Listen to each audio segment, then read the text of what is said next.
안녕하세요, 갈티입니다. 앞에 보이는 것은 오이입니다. 오이 모종을 심은 지 3주 정도 됐는데요, 이만큼 컸습니다. 많이 컸죠. 쭉쭉 컸습니다. 어제 제가 지지대를 세웠고요, 지지대를 이렇게 삼각대열로 해서 이렇게 쭉 세웠습니다. 그리고 마무리로 삼각대열 혹시나 좀 약해질까봐 싶어서 끝에 마무리로 이렇게 줄을 해서 고정을 해줬고요. 이렇게 기본적으로 오이 지지대를 세워줬습니다. 그리고 가운데는 여기 줄을 내려서 집게로 이렇게 쭉 올리는 방향으로 이렇게 키울 생각입니다.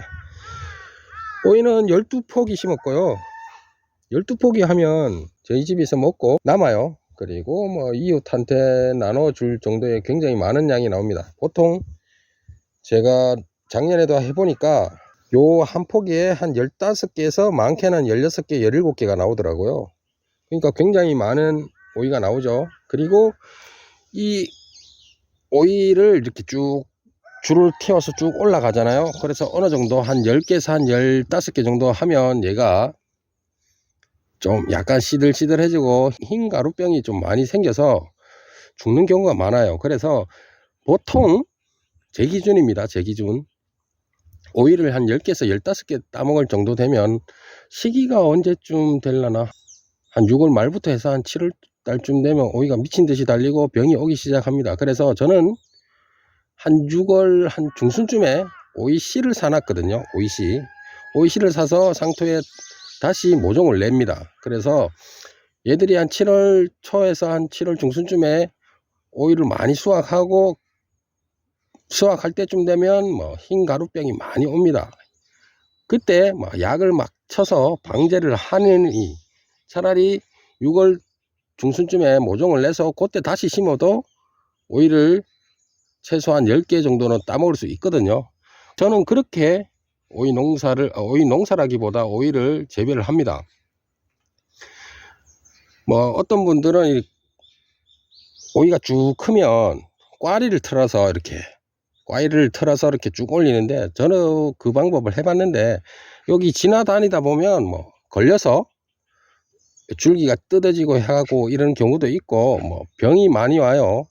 오이도 생각보다 병이 많이 옵니다. 특히 흰가루병 감당이 안 돼요. 그래서 저는 아사리 뽑아버리고 새롭게 모종을 내서 이렇게 심는 방향으로 이렇게 재배를 합니다. 여러분들도 뭐 여러분이 어떤 게 편한지는 모르겠지만 싱싱한 오이를 드시고 싶으면 요 처음에 심은 오이가 어느 정도 10개에서 한 15개 정도 따먹었다 생각하면 다시 모종을 사거나 혹은 모종을 내서 다시 심는 게 훨씬 나을 거라 봅니다. 네, 요렇게 하고요. 어저께는 카메라, 그러니까 휴대폰을 안 가져와서 영상을 못 찍었는데, 여기 줄을 튕구고 여기 집게를 다 설치를 했습니다. 그러면서 여기엔 떡잎 있죠. 떡잎 옆에 사이에 잎이 많이 나오고 밑에도 이렇게 오이가 몇 개 달렸습니다. 근데 저는 첫 번째, 두 번째, 세 번째까지는 오이를 다 땄습니다. 오이 농사 전문적으로 하시는 분은 제가 알기로는 정확하게 기억은 못하지만 마디마다 7마디까지 오이를 다 제거를 한답니다. 그 이후로 오이를 쭉 열리게 해서 재배를 하는데, 뭐 가정에서 재배하시는 분들은 제일 밑에 단, 그리고 제일 밑에 단에 이렇게 열리는 거 있죠. 여기 하나, 여기 하나, 여기 하나. 저는 어저께 4개를 다 제거를 했으니까 한 4개, 3개에서 4개 정도를 오이를 따버려 주십시오. 왜냐면 오이가 열려봐야 밑으로 축 처지고 모양도 이상해지고 별로예요. 그리고 중요한 거는 제일 밑에 단부터 오이가 열려버리면 이 줄기가 쭉쭉쭉 커져 가야 되는데 밑에 열매에 영양소가 너무 많이 빠져버려요. 그래서 오히려 줄기가 커가는데 영향을 줄 수 있으니까 최소한 한 3, 4개의 오이가 이렇게 열린 오이를 제거해 주시는 게 좋습니다. 저는 뭐 처음에 딸 때 아무것도 모를 때 저는 너무 아깝다라고 생각을 하지만 결론적으로 뭐 기본 한 10개에서 한 15개는 따먹으니까요, 꼭 아깝게 생각하실 필요 전혀 없습니다. 다 이렇게 재배를 했고, 다 이렇게 어저께 겨순하고 한 3번째 4번째까지 오이 열린 걸 다 따고 이렇게 줄을 해놨습니다. 뭐 오이는 이렇게 하면 간단하게 재배가 됩니다. 지금 오이가 막 시장 가면 뭐 가시오이나 뭐 백오이나 뭐 여러 오이가 막 나오잖아요. 그건 대부분 하우스에서 재배를 하는데, 저희 집 앞쪽에 사장님께서는 하우스 재배를 합니다. 그러면 이미 한 30cm 정도의 가량 상품 가치가 있는 오이가 지난주부터 막 나오기 시작하더라고요. 하지만 저는 노지에서 심다 보니까 이 정도 된 것 같습니다. 그래도 뭐 줄기 보니까 실하고 튼튼하게 잘 올라옵니다. 네, 오이는 이렇게 하시면 되고요. 오이 혹시 약을 엄청 치시는 거 아시죠? 오이 정말 약 많이 칩니다. 여러분들 뭐 시장에서 오이 사 먹죠. 깨끗한 오이 농가에서는요, 오이 농가를 비난하는 게 아니고요, 물론 허용 가능한 수치의 농약을 치기 때문에 뭐 인체에 큰 영향은 없지만, 제가 알기로는 이 오이 같은 경우는요, 농가에서 이틀에 한 번씩 약을 칩니다. 물론 지금 어릴 때는 안 치는데, 이 오이가 한 1~2m 정도 자라서 이렇게 주렁주렁 열매가 열릴 때쯤 되면 흰가루병이 정말 많이 옵니다. 흰가루병이. 그때 되면 이틀에 한 번씩 약을 꼬박꼬박 방제를 합니다. 농가에서는. 그렇지 않으면 이 오이를 연속적으로 계속 수확을 못 하거든요.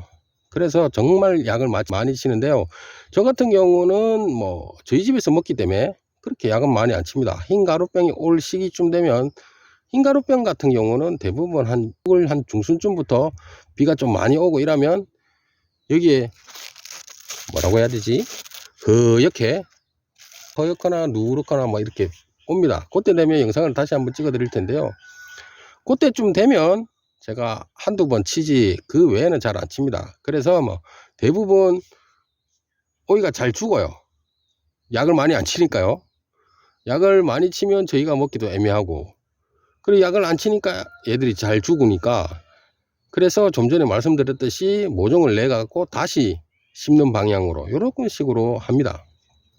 네, 오이는 뭐 특별하게 말씀드릴 게 없네요. 정말 전문적인 지식을 필요로 하는 작물은 아닌 것 같아요. 뭐 전문 농가에서는 뭐 무슨 소리 하냐, 오이가 얼마나 심오한 작물인데 라고 하시겠지만, 저처럼 집에서 뭐 먹는 사람들 입장에서 봤을 때 모종을 내서 손쉽게 먹을 수 있는 게 오이의 장점이 아닐까라는 생각이 듭니다. 네, 일단은 뭐 이렇게 계속 키우고 줄 타고 올라가는 모습, 그러니까 성장하는 모습, 오이가 주렁주렁 열리는 모습을 다음에 또 한번 보여드리고요. 그리고 혹시나 병이 왔을 때 이게 어떤 병인지, 정확하게 어떤 병인지, 어떤 약재를 써야 되는지도 한번 다음에 한번 말씀드리도록 하겠습니다. 네, 오늘도 시청해 주셔서 감사합니다. 무더운 날씨 힘내시고요. 화이팅입니다. 갈티였습니다.